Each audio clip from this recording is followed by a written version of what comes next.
Hello everyone, ये आज का वीडियो है कुछ चीज़ों को आपको थोड़ा सा समझाने के लिए कि चीज़ें कितनी अलग हो सकती हैं। सपोज कीजिए आपका पेट काफ़ी लंबे समय से खराब चल रहा है।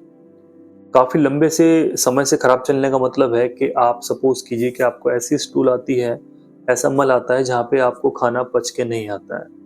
मतलब कि अनडाइजेस्टेड फूड आता है कि आपकी जो पाचन क्रिया है वो बिगड़ी हुई है और आपने अपनी अधिकतर जाँच करा ली है। कुछ केसेस में हम देखते हैं लीवर के अंदर थोड़ी सी समस्या मिलती है कि फैटी लीवर है, ग्रेड 1 है, ग्रेड 2 है या ग्रेड 3 है। कुछ केसेस में हम देखते हैं किसी पेशेंट का लाइपेज वगैरह बढ़ा हुआ है या एमाइलेज बढ़ा हुआ है जो कि पैनक्रियास से निकलता है।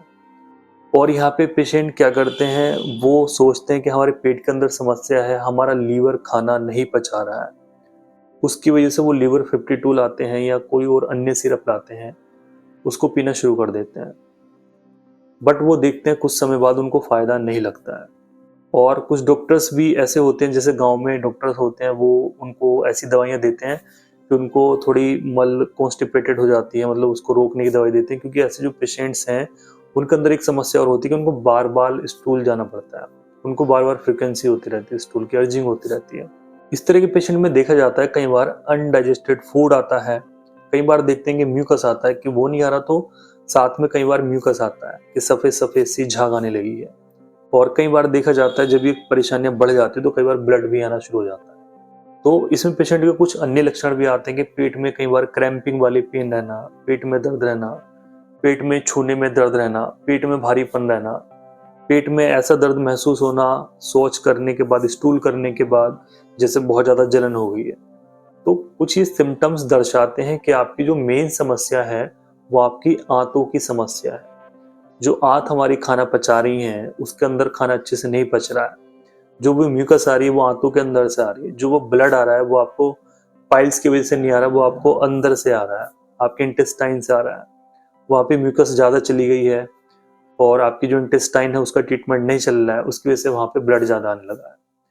तो सारी चीजों को छोड़ के किसी अच्छे डॉक्टर के पास आप जाइए, जो पेट रोग विशेषज्ञ होते हैं उनके पास आप जाइए, उनसे कंटिन्यूसली ट्रीटमेंट लीजिए। जो भी आपकी कोलाइटिस वाली समस्या निकलती है या अल्सरेटिव कोलाइटिस, जैसे मैंने आपको बताया, इरिटेबल बाउल सिंड्रोम की प्रॉब्लम निकलती है, या फिर इंटेस्टाइन की और भी कोई डिजीज निकल सकती है, हाथों की कोई भी बीमारी हो सकती है, उसके लिए आपको लग के इलाज करना होगा। 3 से 6 महीने इलाज कीजिए। आप एलोपैथी दवाई खा सकते हैं, होम्योपैथी और इवन आयुर्वेदिक में भी इसका अच्छा इलाज है। लेकिन पहले आप थोड़ा बीमारी को समझ लीजिए, तभी जाके आप कोई अपना टॉनिक जाके यूज करें। क्योंकि अधिकतर देखिए पेशेंट क्या करते हैं, गलती यहाँ पे होती है कि डॉक्टर साहब मेरे पेट के अंदर समस्या चल रही थी, मेरे किसी दोस्त ने या फिर मेरे किसी रिश्तेदार ने बताया कि भाई ये सिरप पी लो इससे ठीक हो जाओगे।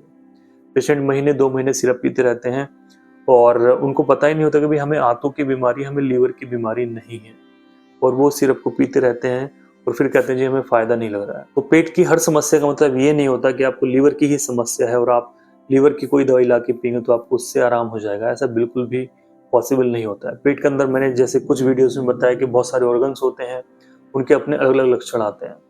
ऐसे में पेशेंट का वेट भी लूज होना शुरू हो जाता है, कई बार पेशेंट को भूख भी कम लगती है। तो आंतों की समस्या में आप अपने डॉक्टर को दिखाइए, वो आपको पूरा गाइड करेंगे कि आपको किस तरह का लाइन ऑफ ट्रीटमेंट की जरूरत है। इस वीडियो को आप ज़्यादा से ज़्यादा शेयर कीजिए जिन दोस्तों को पेट के अंदर समस्या रहती है। Thank you so much.